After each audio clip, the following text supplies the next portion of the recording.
اعوذ باللہ من الشیطان الرجیم بسم اللہ الرحمن الرحیم فبما رحمت من اللہ لنت لہم۔ یہ آیت بھی بڑی اہم ہے سورہ مبارکہ کی۔ اجتماعی زندگی، جماعتی زندگی، جو بھی امیر ہوں، صاحب امر ہوں، جن کے پاس ذمہ داریاں ہوں، ان کے تحت ان کے ساتھی ہیں، آخر وہ انسان ہیں، ان کے بھی جذبات ہیں، ان کے بھی احساسات ہیں، ان کی عزت نفس بھی ہے، ان کے ساتھ نرمی کی جانی چاہیے، سختی نہیں۔ کوئی ملازم ہے، ملازم کے ساتھ آپ سختی کر سکتے ہیں، لیکن یہ تو والنٹیئرز ہیں، جو بھی آیا ہے، جو بھی حضور کے ساتھ تھا، کون تھا وہ؟ کوئی تنخواہ یافتہ سپاہی تو نہیں تھا، وہ کوئی مرسنریز تو نہیں تھے۔ یہ لوگ آئے ہیں، ایمان کی وجہ سے آئے ہیں۔ اب بھی کوئی جماعت ہے، دینی جماعت بنی ہے، تو جو بھی لوگ اس میں کام کر رہے ہیں، تو وہ جو ساتھی ہیں ان کے ساتھ ان کے امراء کو نرم رویہ اختیار کرنا چاہیے۔ فبما رحمت من اللہ لنت لہم، تو یہ تو اللہ کی رحمت کی بات ہے۔ اللہ کی رحمت کا مظہر ہے نبی کہ آپ ان کے حق میں بہت نرم ہیں۔ وَلَوْ كُنْتَ فَظًّا غَلِيظَ الْقَلْبِ، اور اگر ہوتے آپ تند خو اور سخت دل، لَانفَضُّوا مِنْ حَوْلِكَ، تو یہ آپ کے ارد گرد سے منتشر ہو جاتے، آپ کو چھوڑ کر چلے جاتے۔ کوئی کارواں سے ٹوٹا، کوئی بدگماں حرم سے، کہ امیر کارواں میں نہیں خوئے دل نوازی۔ فاعف عنہم، اب چونکہ اتنی بڑی غلطی ہوئی تھی، بہت بڑا چرکا لگ گیا تھا مسلمانوں کو، حضور سے کہا جا رہا ہے اپنے ان ساتھیوں کے بارے میں بھی اپنے دل میں میل مت آنے دیجیے۔ غلطی ہو گئی ہے، کوتاہی ہو گئی ہے، اللہ نے معاف کر دیا ہے۔ فاعف عنہم، تو آپ بھی انہیں معاف کر دیں، عام حالات میں بھی معاف کرتے رہا کریں۔ واستغفر لہم، جو خطا ہو گئی یا ہو جائے اس پر استغفار کیا کریں ان کے لیے۔ وشاورہم فی الامر، اور یہ نہ کریں کہ اب آئندہ ان کی کوئی بات نہیں سننی، نہیں، مشورے میں شامل رکھیے ان کو بھی، اور ان سے مشورہ کرتے رہا کیجیے امر میں۔ اس سے بھی باہمی اعتماد پیدا ہوتا ہے کہ ہمارا امیر ہم سے مشورہ کرتا ہے، ہماری بات کو اہمیت دیتا ہے۔ یہ بھی گویا کہ در حقیقت اجتماعی زندگی کے لیے بہت ہی ضروری بات ہے۔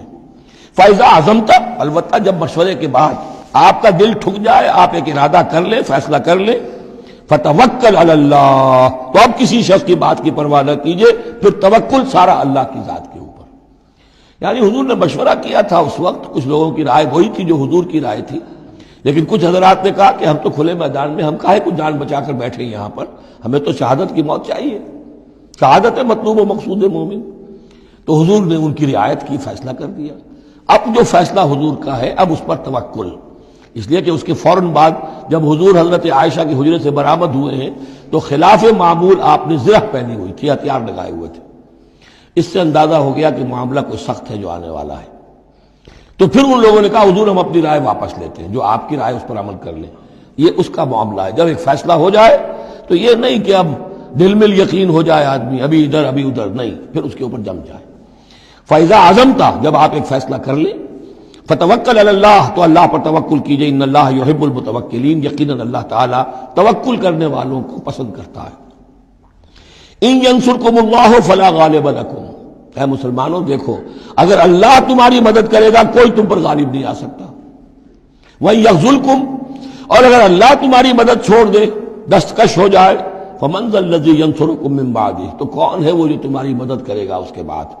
وعلی اللہ فلیتوکل المؤمنون، پس اللہ ہی پر توکل کرنا چاہیے ایمان والوں کو۔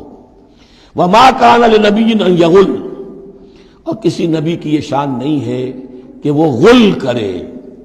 اب یہ غل اور غل، یہ دو الفاظ ہیں عربی زبان کے۔ عام طور پر جو غل کا لفظ آتا ہے وہ مال غنیمت میں سے کسی چیز کا چوری کر لینا، اور غل ہے دل میں کینہ ہونا۔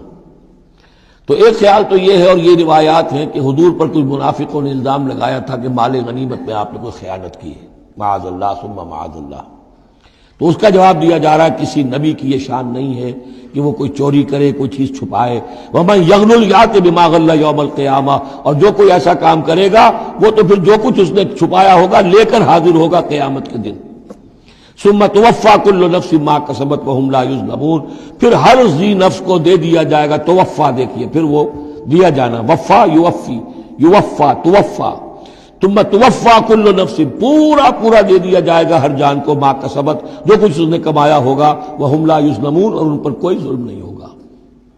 ایک رائے البتہ مولانا اصلاحی صاحب نے ظاہر کی ہے کہ یہاں غل بمانی غل ہے، یعنی الزام یہ لگایا گیا تھا یہود منافقین کی طرف سے، عبداللہ ابن ابی کی طرف سے، یہ بڑے ایمبیشس آدمی ہیں محمد صلی اللہ علیہ وسلم، اور یہ عرب پر اپنی حکومت قائم کرنے کے لیے انہوں نے ہماری جانوں کو تختہ مشق بنایا ہے، ہمیں استعمال کر رہے ہیں، ہمیں مروا رہے ہیں، تو گویا کہ ہماری خیر خواہی نہیں کر رہے بلکہ ان کے دلوں میں ہماری جو ہے وہ بدخواہی ہے۔ تو یہ غل کے معنی میں یہ ان کا مفہوم ہے جو انہوں نے لیا ہے، واللہ اعلم۔ افمن اتبع رضوان اللہ کمن باء بسخط من اللہ، تو کیا بھلا وہ شخص جس نے اللہ کی رضا کی پیروی کی اس کے مانند ہو جائے گا جو اللہ کے غضب اور غصے کو کما کر لایا؟ ومأواہ جہنم، اور اس کا ٹھکانہ جہنم ہے، وبئس المصیر، اور وہ بہت ہی بری جگہ ہے پہنچنے کی۔ ہم درجات عند اللہ، ان کے بھی درجے بندیاں ہیں اللہ کے ہاں، جیسے نیکوکاروں کے درجے ہیں بدکاروں کے بھی درجے ہیں، سب بدکار برابر نہیں، سب نیکوکار برابر نہیں۔ واللہ بصیر بما یعملون، اور جو کچھ یہ کر رہے ہیں اللہ اسے دیکھ رہا ہے۔ اب یہ آیت بھی پھر دیکھیے سورہ جو بقرہ میں 2 دفعہ آیا تھا مضمون، وہ اب تیسری مرتبہ یہاں آ رہا ہے۔ حضرت ابراہیم حضرت اسماعیل کی دعا میں مضمون آیا تھا، ربنا وبعث فیہم رسولا منہم یتلو علیہم آیاتک ویعلمہم الکتاب والحکمۃ ویزکیہم۔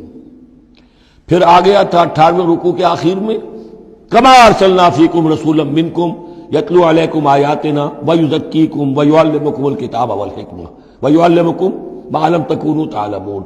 اب یہ تیسری مرتبہ مضمون آیا، لقد من اللہ علی المؤمنین، اللہ نے بہت بڑا احسان کیا ہے اہل ایمان پر، اذ بعث فیہم رسولا من انفسہم، جب ان میں اٹھایا ایک رسول انہی میں سے، ان کی اپنی جانوں میں سے، ان کی اپنی قوم میں سے، یتلو علیہم آیاتہ، جو تلاوت کرتے سناتا ہے انہیں اس کی آیات، ویزکیہم، اور انہیں پاک کرتا ہے۔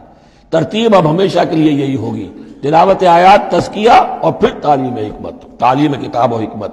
وَيُعَلِّمُهُمُ الْكِتَابَ وَالْحِكْمَةَ، اور تعلیم دیتا ہے انہیں کتاب اور حکمت کی۔